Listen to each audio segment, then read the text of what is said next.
So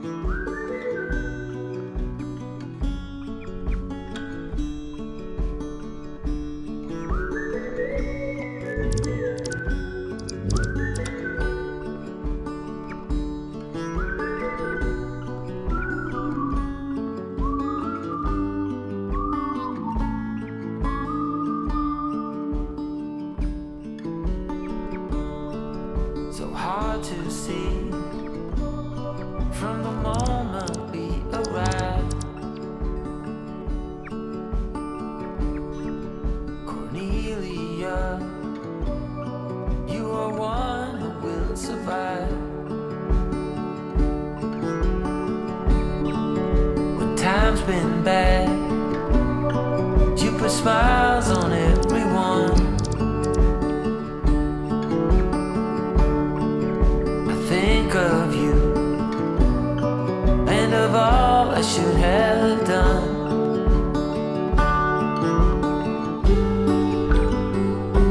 It don't mean a thing what shape or form that you're in, the place you're from, the wealth or the color of your skin. And all you have burns to the sky. It's all too late. You wonder why, Cornelia. Your everyday is a struggle and a strife. But don't you agree? With beating hearts, we're still alive. There comes a time all you have is who you love. And Cornelia, you'll be all I'm thinking of.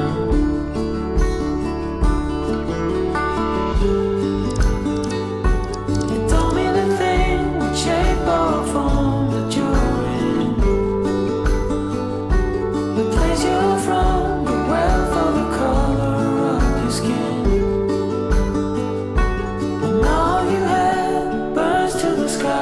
It's all too late, and you wonder why, Cornelia.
Happy Hump Day! Here we are on lunch therapy. I seem to be out in space. I'm floating in space.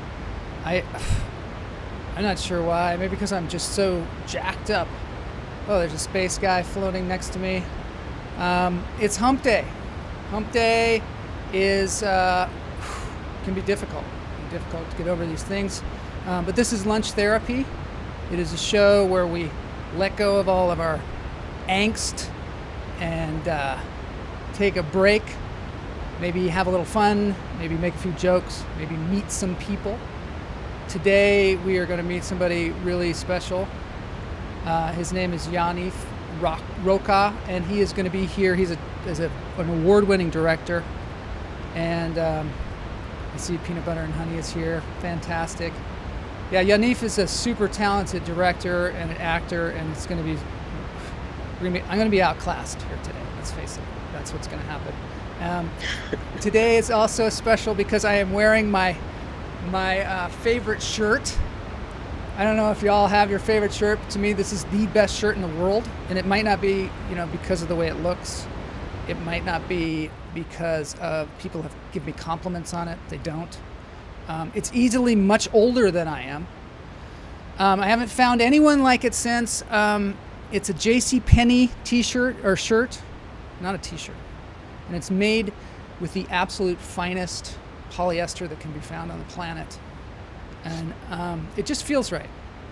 It just feels good. I don't know if I'll ever get another one like it. It's got holes in it. It's just, I've looked everywhere. eBay, all over the place. Maybe somebody can help me with that. I do have a picture of me with Bruce Campbell wearing this shirt. There I am, much more conservative looking there than I am today. But yeah, I'm wearing the shirt. And Bruce is like, wow, I wish I had that shirt. Wish I wasn't wearing this white tux because I'm a little overdressed. So I wanted to say happy Monday. No, happy Wednesday. I think it's Monday. Happy Wednesday. Let's get on with the show because now I'm just screwing it up.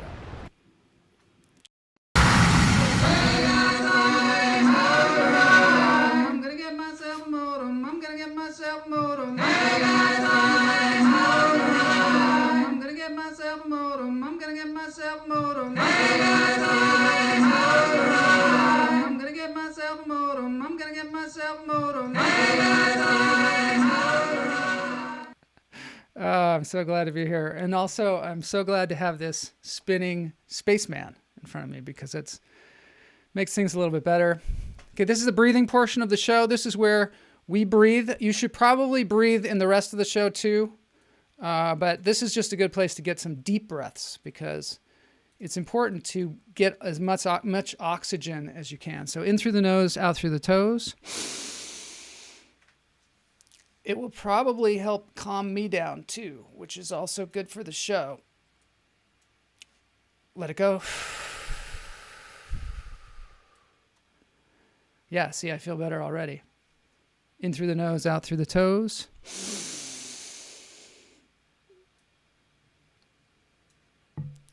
Let it go. Yaniv directed the film Queen Mimi. I don't know if you've seen this before, but it's a really cool movie, and we're going to get into that. We're going to talk about that. That's Yaniv and Queen Mimi, and we'll find out much more about that. You're like, wow, they're doing their laundry. That's really interesting, Joel. Peanut Butter and Honey is here, also known as Paige. Vernus, she loves that shirt because it makes me glow. Yeah, I'm glowing today. In through the nose, out through the toes.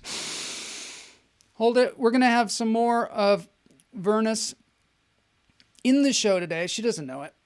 Let it go. But at the end of the show, we're going to do a little bit of a meditation with Vernus from a previous episode of Lunch Therapy.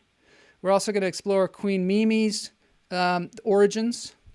And Trish King is here. Thanks, Trish.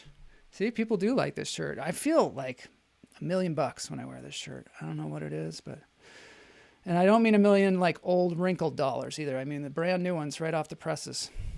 Lauren is here. Hey, Lauren, great to see you. Congratulations on your gig. He came out to Los Angeles and he did some stand-up with Jimmy Shin and some of the other folks who have been on our show before. Renee Percy, Ginny Sykes, I believe.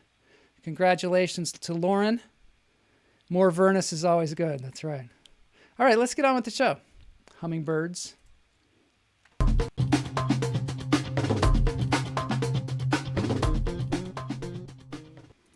At the end of the show, Yaniv doesn't know this, but we're going to dance. At the dance break, I forgot to tell him about that part.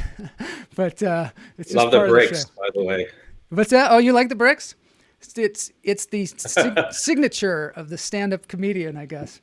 Okay, so Yaniv is in the little matchy match action here. That's right. Oh, you got the bricks too. I gotta bring you on in a second. Minus the comedy on my part. So he's got bricks. I gotta bring you on right now because you're talking, and I got to see you, and we got to see the bricks. Here's Yaniv right here. This is like a preview of the show, I guess. Great to see you, Yaniv.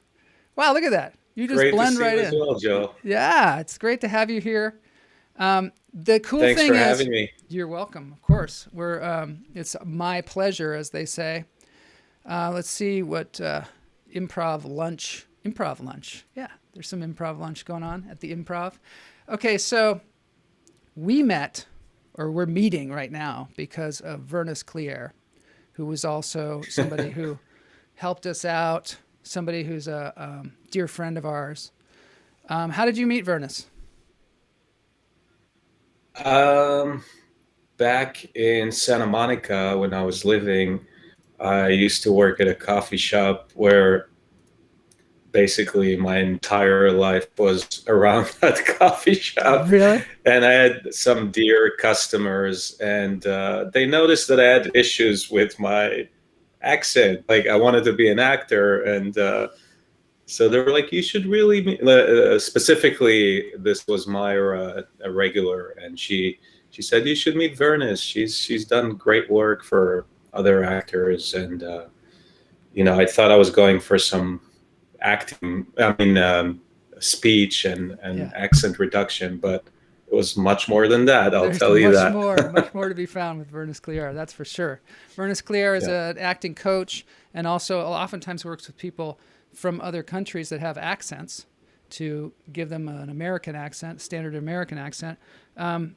The other cool thing about it is when Yaniv and I got together online or whatever, I looked at his reel, and I'm going to play this thing the first thing that I saw was this. Lawyer will write a check for $1 million, but you must keep it on the hush hush. You should get this app in case you're ever screwed over. Super Call Recorder app is phony. Ralph Dahl's here, all right. Pootie, are you there? Hello. I'm ready for you, Rumpy. Not now. Come back later. No, not you, Pootie, not you. I'm in big trouble, Pootie.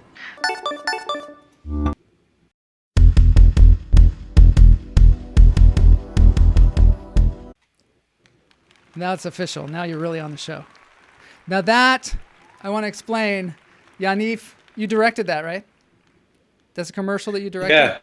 And John D. Right. Domenico, the Trump impersonator in the show, was just on our show last Friday. So it was just the strangest, coolest coincidence. I was like, wow, this is like meant to be. So you direct and you act. Absolutely. You direct and act, is that right? Yeah. How? Yeah, I came to LA to become an actor. Yeah. So I worked at a coffee shop, of Yeah. course. And, I think maybe I felt like it's so interesting because when I was living in New York at first, and I felt like special. I felt I was an actor, I was a vegetarian, and I was doing yoga. And then I moved to LA, and everyone is doing exactly the same thing. Yeah. So I was like, okay, I need to reinvent myself. Did you feel like there were a bunch of clones of you around? You go in the waiting room, you're like, everybody's me. Yeah, I mean, it's great, but it just it got boring quickly. So Yeah. you just roll with the dice, and you build and you grow, and you meet people like Vernus along the way, and kind of stack and become a better and bigger person. So for me, it's about telling stories. So whether I'm directing or writing or producing or acting, I still love acting, by the way. Yeah. But as you get older, I guess it's not like the most important thing in the world. Like I have a need to tell stories, not so much a need to be admired or seen. Interesting. And that. So, yeah, I think one of the things that we find as actors is at the core of what we're doing is we're telling a story. Whether we're an actor or a director or anybody who works in film or the theater, the main directive is tell a story, and you find out as an actor, you're like, oh, my job is not to be the coolest guy in the world or whatever. My job is to help facilitate whatever story we're telling, you know? And Exactly. Todd Lee's asking where you're from. Israel. Israel. And you came here. Originally, I came here in 99, December of 99. I went to acting school in New York. Wow. And did the town for 6 years, and then I was kind of done. So I moved to LA because I wanted to be a movie star. And yeah. That's funny. And here I am. That's great. So the cafe that you worked in was called the Cafe Lux. Is that what it's called? Yeah. And it was across the street from a laundromat. Is that right? From the laundromat where I met Mimi. And you know, it was funny. I just moved to LA and I was looking for a job, and I just couldn't connect with almost anything. Yeah. And then suddenly I walked down the street, Montana Avenue, and saw this really cool looking cafe about to open, which was first of its kind, by the way, what is called the third wave coffee, kind of like Intelligentsia or Blue Bottle. And so I was one of the first employees there, worked there for 8 years, and great people. And across the street, there's the pink lady that's, you know, hanging out there every day, day and night. And turns out was homeless for 18 years. Wow. So there's a woman named Mimi. She's hanging out at the laundromat across the street from where you work. And she's just there every day, like folding clothes. I saw the documentary, by the way. It's fantastic. Everybody should go see this. It's on Amazon Prime or Vimeo. You can rent it on Vimeo. And okay, so this is the question. The name of the show is How Do We Find Stories? So you see this woman over there. Did you just instantly say, hey, I think I'll make a documentary film? Or what drove you through this whole process? I think you know, even like, I love what you say, how do we find stories? It's such an important question as a storyteller, right? But I think you don't need to look too hard. It's like, it's right in front of you all the time. But I had no idea. I was not a filmmaker yet. I was just the guy who wanted to be a movie star, remember? Yeah. Right. So I think me reaching out to Mimi at first was about not understanding homelessness, not understanding, you know, elderly all by themselves without families. Like, it was coming more from a concern, or, you know, here I am, this naive guy who came from Israel and never really experienced homeless people ever. You know, although, you know, it's slightly different nowadays in Israel, but back then it's like everyone is supporting everyone else pretty much. Like, you don't really see many homeless people. And then you come to LA and there are homeless people everywhere. Yeah. And when you see an elderly woman in her 80s, it's like, what's wrong? Like, and how can I help if I can? Yeah. So I just went there and I started giving her coffee, and, you know, turned out she's so funny.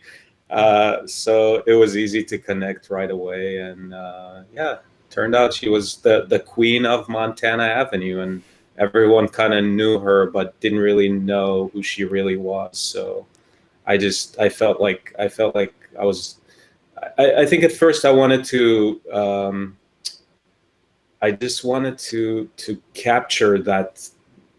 To me, it was like a magic. Here is this woman with all this hardship, yet she's always laughing and looking for the next party to go to.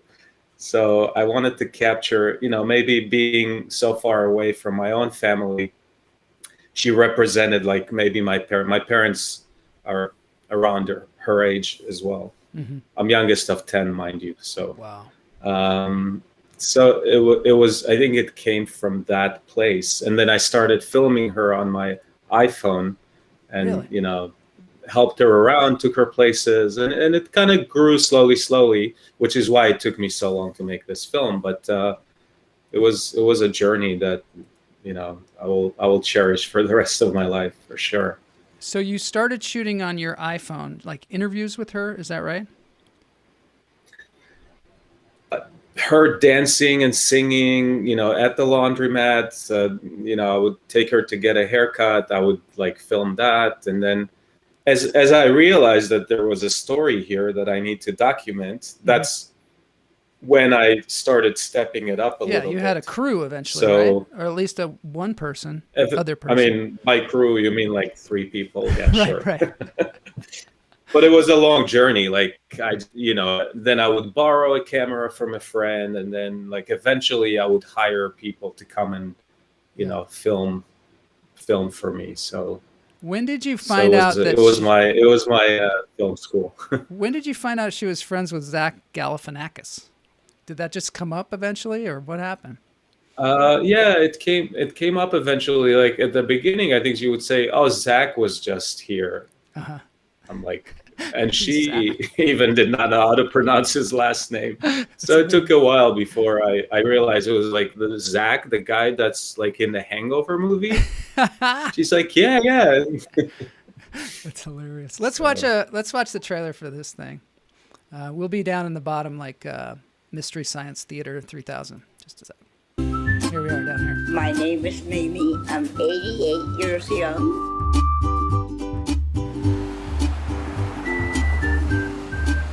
Hi, Mimi. One gentleman, his name is Zach, and I can't pronounce his last name. I met Mimi in Santa Monica, just hanging out in the laundromat. Where you meet all your friends. Before I came to the laundromat, I lived on the street, and I survived. A lot of people take offense when an apparent homeless person starts harassing them. Most girls know what's what.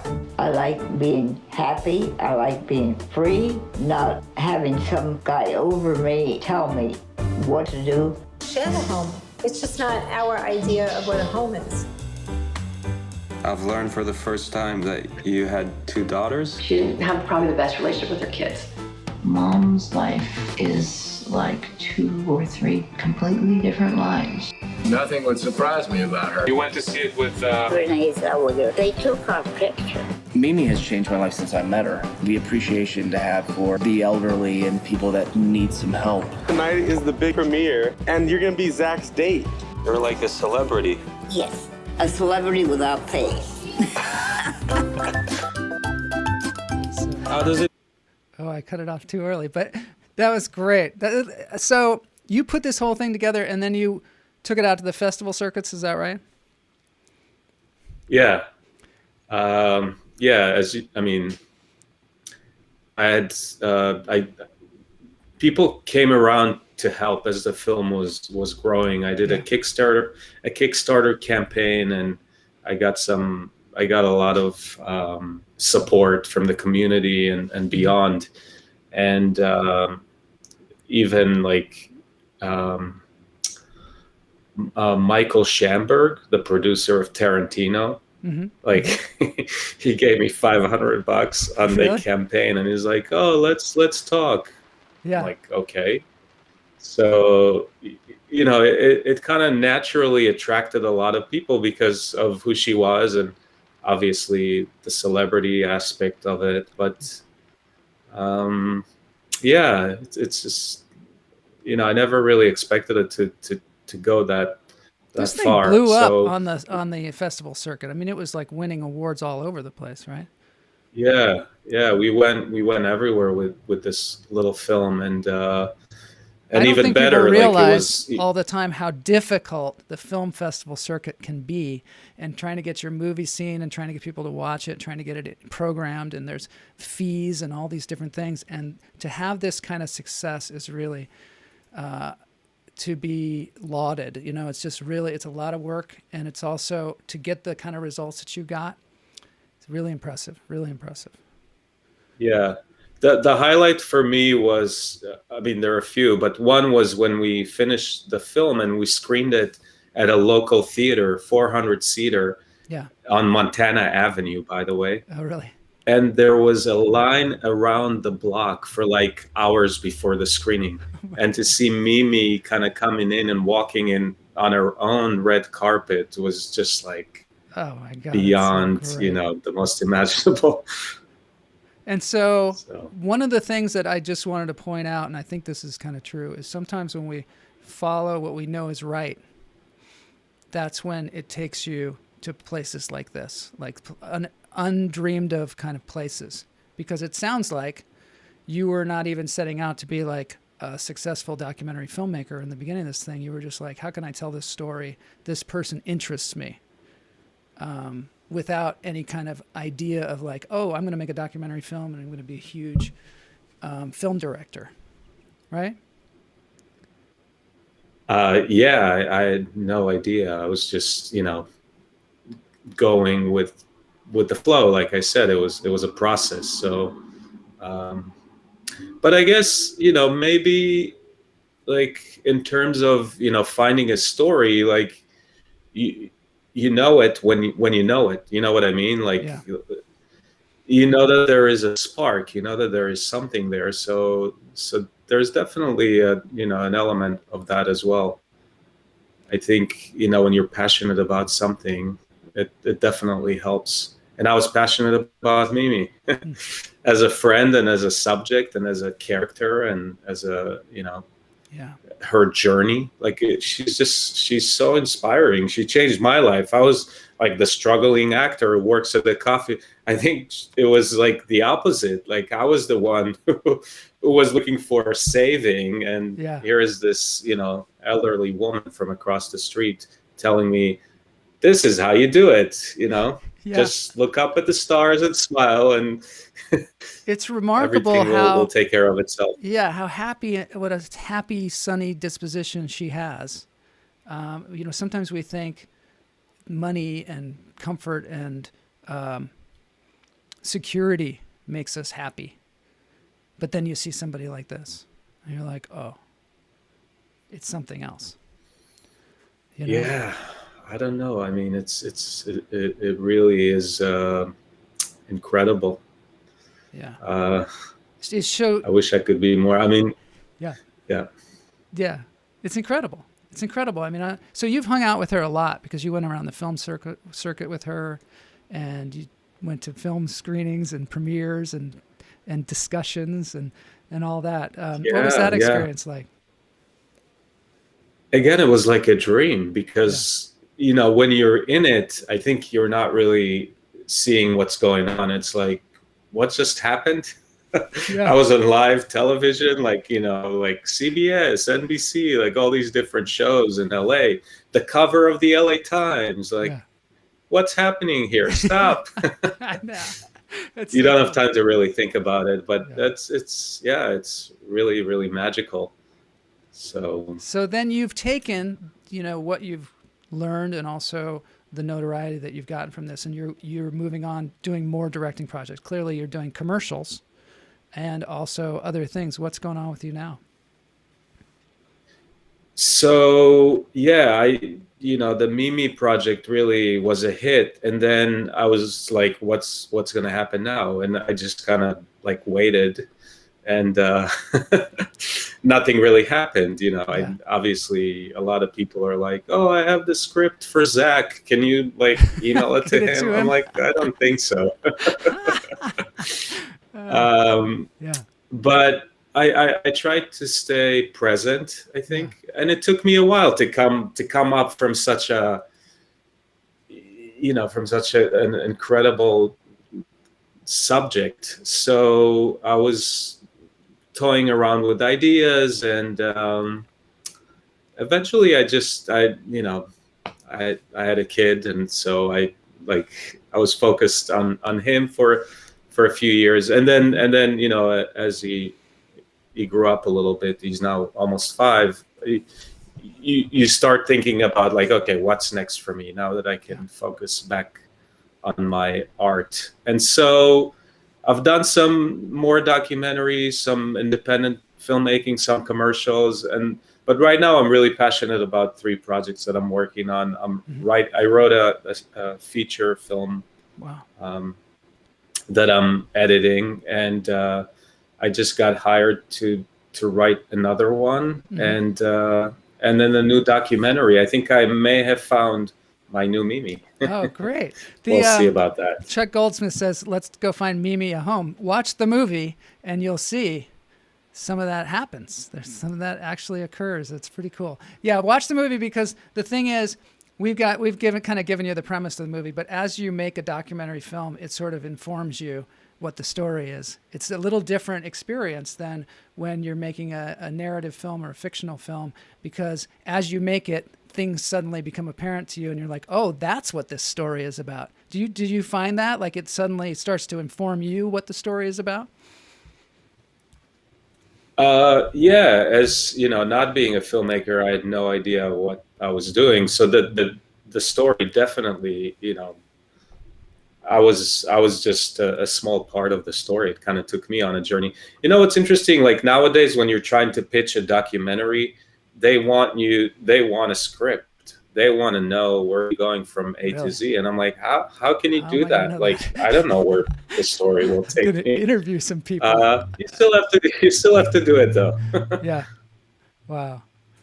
I wonder what Lauren is saying here. I tried to help when I could while I was there. Snacks, blanket, toilet paper. Oh, he's talking about when he was here in Los Angeles. I always like to check in with the chat room to see if I'm missing something that they really want to like ask about. Okay, now I'm going to show you in World War Z. You were in the movie World War Z, the zombie movie. Let's check that out.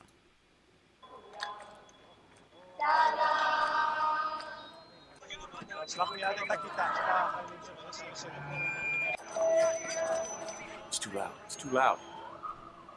Coming over the top! Oh my gosh.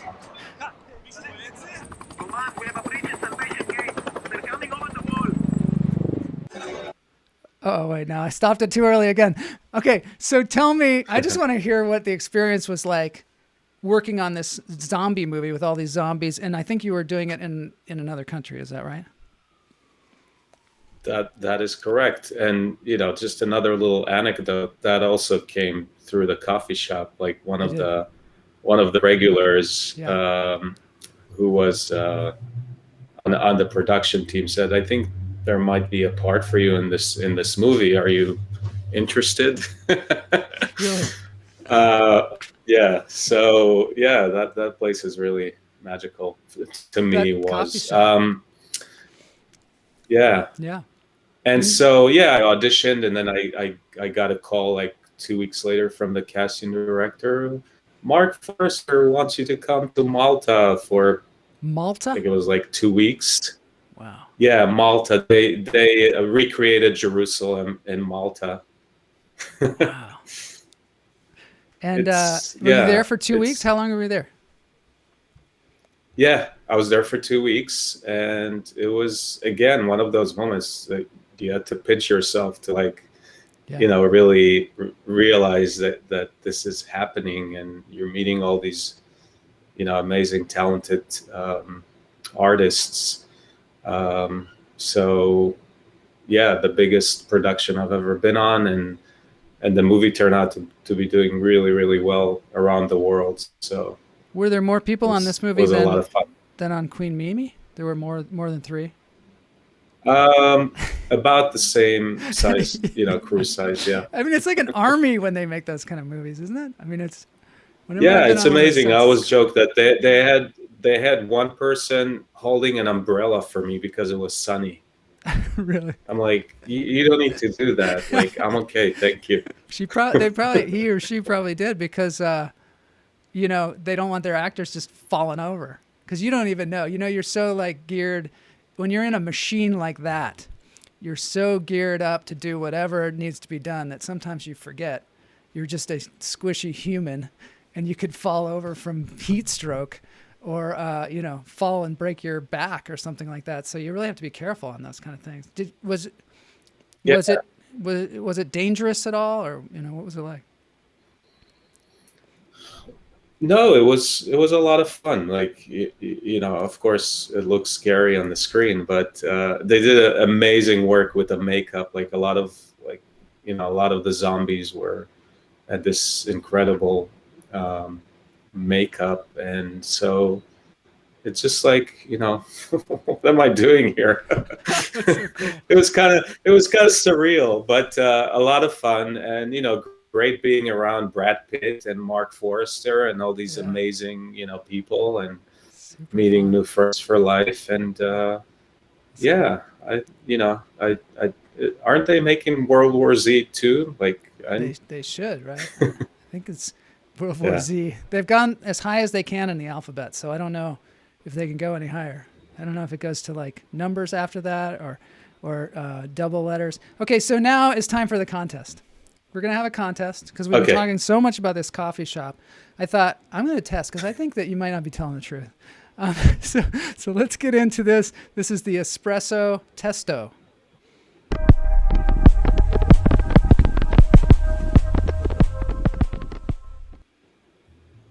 All right, welcome to the espresso testo. Yes, this is a place where I'm going to test your espresso skills. I'm going to show you an espresso, and anybody in the chat room can try and chime in too, see if they can beat the expert. But here we go. World War ZZZ will put you to sleep. That's terrible.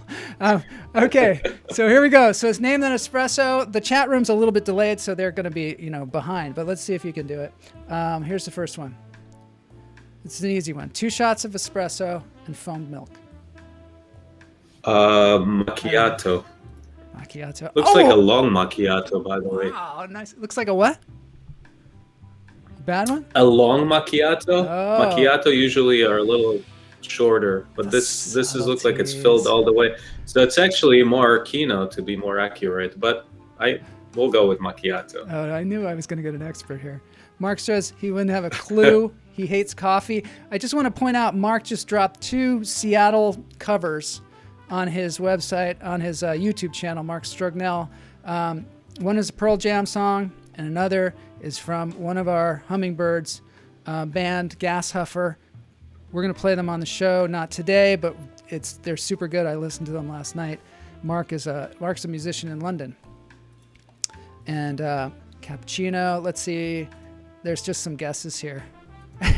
Yeah, she got it wrong. Okay, let's see what the next one is. All right. This one's kind of easy. Whipped cream, steamed milk. I think I could get this. Chocolate syrup, steamed milk. Yeah, whipped cream too. Interesting. Mocha, I guess. All right, let's go with that. Let's see. Cafe mocha. All right, you're getting 100% so far. All right, moving along. This is hot water and espresso. Americano. Let's see. Which I have a story about that. You do? All right. So, yeah. Do you know why Americano is called Americano? I'm thinking it's because Americans went over to other countries and was like, that's not a coffee. Coffee's like, is that pretty much it? People are like, these Americans. Well, similar, only they could not handle the strength of the flavor of the espresso. They needed to dilute it. Yeah. I think we've gotten here in the United States. We've gotten a little bit, I don't know, more extreme. I feel like now people just have a cup of just all espresso. Giant cup. Okay, Took a while, but yeah. What is this one? Espresso steamed milk foam. Espresso steamed milk foam. Cappuccino, of course. Of course. Easy. Not for me. I don't. All right. What about that one? This one might be harder. They get harder. French press coffee steam. This is don't tell me. Olé. It's a French drink. Olé. Let's see. Oh, whoa! I'm super impressed. I did not expect that. This was a hard one. Yeah. All right, let's get going. I have one that's going to stump you for sure, but how about this one? This is not the one. This one I think you might get. Ground coffee, sugar, hot water. Ooh, that is a Turkish. Wait, ground cardamom. A Turkish coffee. You got it. You got it. Totally got that. Wow. I'm impressed. I'm super impressed. Okay. Moving along here because I have a bunch of them. Scalded There are more? Yeah. There's only a few more. Scalded milk, brewed coffee. Scalded milk. This one's this could be scalded milk. Brewed coffee, scalded milk. That could be, what is it called again? I think you might know. I think it's something that I would not drink, but scalded milk. I'm gonna reveal it. Cafe con leche. I mean, I think this is their expression. Maybe this is their idea of scalded milk, but I think it's just coffee with milk. Olé. That's it's pretty close. Brewed coffee, 1 shot of espresso. Like, what the hell is called scalded milk? 1 shot of espresso, brewed coffee. That's red eye, maybe. Yes. You're almost 100% on this, and that cafe cafe con leche was a little bit of a dog on that one. Foam milk, 2 shots. Espresso, foam milk. Isn't that macchiato again? Like, let's see. Didn't we have that at the beginning, or we might have. Maybe I'm tricking you. Let's see. I'm tricking you, and you're still getting it. You're still winning. 2 shots of espresso and brewed decaffeinated coffee. You'll never get this one. I don't even know if this is a thing. Shots of espresso, decaffeinated brewed coffee. Red eye. What would be the opposite of red eye? What's the opposite of it? Let's see. There's no way you'll get this one. I think they made this one up. It's called a lazy eye. There you go. Red eye, lazy eye. All right, so I think we've got one more, and it's going to be really difficult. Let's see. Here we go. Sizzling, burning lump of charcoal in brewed coffee. I think I need a drink. Volcano? I don't know. It is actually called a kopi jos, and it's Indonesian. And it is interesting. I know. I never heard of this before, but I'm going to show you. I thought, they're making that up. Totally making that up. But look at this. Like, how are you supposed to drink it? Exactly. Kok dikasih api kan. Kadang mah double itu, Pak. This is on a channel on YouTube called let me see. Excuse me. It's called Our Grandfather's Story, where they show stories about things like this. And I'm just going to fast forward to the actual drink. Terus sama bapak dikasih. There it is. Areng bara api itu kan. They actually put hot coals in coffee. Sampai sekarang malah ketagihan. Tiap kesini minta itu. I don't recommend this, by the way. Banyak I know nothing about this. Pulang kesini, Todd says charcoal is good for the intestinal tract. Bikin kopi malah jadi terkenal. So there you go. Don't try this at home. Don't try that at home. So that is basically, this is what they said, is they used to put it in a tin can and put it in the coals and heat up the coffee. And then somebody came in and they didn't have it heating up, and they were like, I need to have coffee right away. And they were like, and so they took the coals and they just put it in the coffee and it heated up, and they were like, this is delicious. I'm coming back every day. That's the story. I'm just curious. How do you find these things? A lot of research. I have a team of researchers that all they're doing is scouring the internet for important information that we're missing. It's a good question. It's like what you say about telling stories is, that it all kind of comes together into a story from different elements. Right. And you just are like, how is this going to work? All right. So one more thing I want to show before we move to our dance break. This is a really quick one. Right here. Oh my gosh. That's me. Don't get up.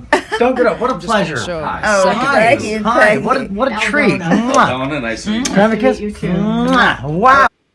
All right, that was Charlie Sheen meeting Queen Mimi. How did that happen?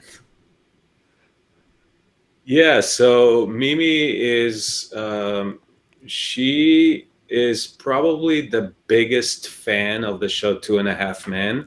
Yeah. And she would watch it over and over and over again and would still laugh at the same joke over and over and over again. And she loves naughty boys too. So she loves Charlie Sheen. Really? And so, Renee Zellweger knew that, and she made that happen. She called.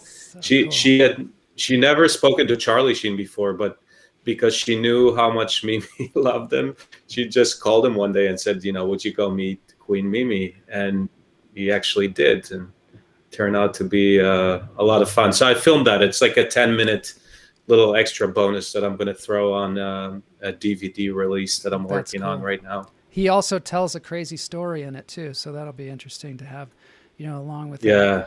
He tells a story, and it's actually very poignant. He's kind of a deep guy, that Charlie Sheen, even though with all his wackiness. Where are her kids? You got to see the movie. Yeah, it's so interesting that you say that. A lot of these people are like very, like even Zach, he seemed like the funny guy, but yeah. I mean, it's just like, it's so philosophical and smart and intelligent. Like when you actually see the serious side of them, you would never imagine in a million years, and it's the same. I'm noticing that with all of these, like the people who the 1% who make it to the top are highly intelligent, sensitive, beautiful human beings. Mm-hmm. And people sometimes think actors are so shallow.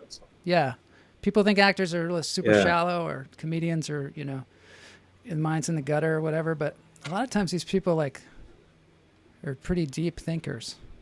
So okay. Brilliant minds. Yeah. Brilliant minds. Yeah, some of them.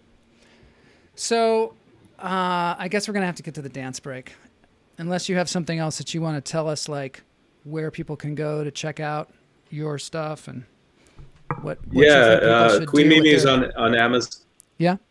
Queen Mimi is on Amazon. Mm-hmm. You can watch it on Amazon, and I guess and on Vimeo on demand. But I think Amazon, everyone has Amazon. It's the easiest. Yeah. And I guess we shall be dancing now. We're going to be dancing, so get ready to dance because. Okay. I've got Let a me song take off for my. Let me take off my headphones so I can. All right. Here we go. I wish I had known. I know. Next time I'll tell you. Yeah, wait. Do you tap? Do you tap dance? I did take tap. I did take some lessons when I was in acting school, but I wouldn't say that I'm a tap dancer. Oh, wait a minute. You have to sit back down because I had this thing. You reminded me that I have this thing from Vernus that we're going to do before we dance. Okay, good. I'm sorry to say that, but we're going to do a quick meditation just to kind of bring this full circle. This is Vernus when she was on this show back in October. So here we go. Let me get to that real quick here. Of course, I can't find it. I do have it here. Here we go. We're going to do a meditation. Yeah. You can do two things. You can put your left hand over your heart and then your right hand on top of it so you feel your heart beating and you hold it there. Or you can put your fingers together. And this is what they did before there were prayers. And it's really great because you're bringing the left brain and the right brain together. You're joining them at the nerves at the end of your fingers. Okay. So either do one or the other as you say this. And remember that meditation is about acceptance. It's not about transformation, even though people think it's about transformation. It's really about accepting. Okay, everybody do this. Either put your fingers together like this, or put your left hand on your heart and your right hand on top of it. Yeah. My body is a mountain. My body is a mountain. My head is the sky. My head is the sky. My thoughts are the ever-changing clouds. My breath surrounds me. My blood is a river running through my body, and my heart beats out the rhythm of my life. And now dance break.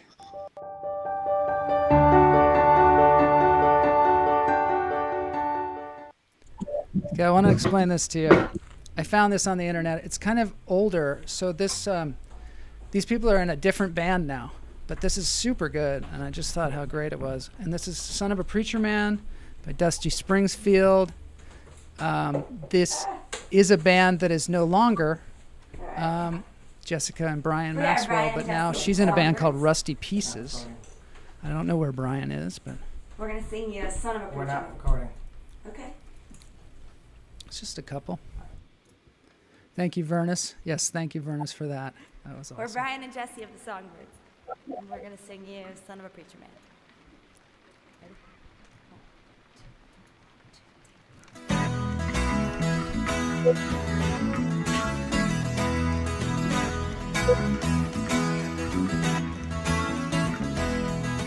Billy Ray's a preacher son. When it's that of a baby, he come along. When he got around and start talking, that's when he took me walking. In the backyard we go walking. Then he looked into my now you're getting into it. Lord knows my surprise. The only boy who ever teach me was the son of a preacher man. The only boy who ever teach me was the son of a preacher man. Yes, he was. He was. Ooh, yes, he was. I think he disappeared for a second. This woman has an incredible voice, I think. Agree. Didn't she go? We'll just go one more verse of this. My heart I tried when he started sweet talking to me. Kiss me, tell me everything was alright. Kiss me, tell me everything was alright. It started raining here. The only boy who ever teach me was the son of a preacher man. The only boy who ever teach me. All right, thank you, Yaniv, for being on the show. Super fun. And thanks for being a good sport with my espresso thing. All right, and we'll see everybody on Friday for more lunch therapy. I've got the incredible Pat Cashman coming on from Seattle. And thanks, Jessica and Brian Maxwell, for letting us play this song. And we'll see you all on Friday.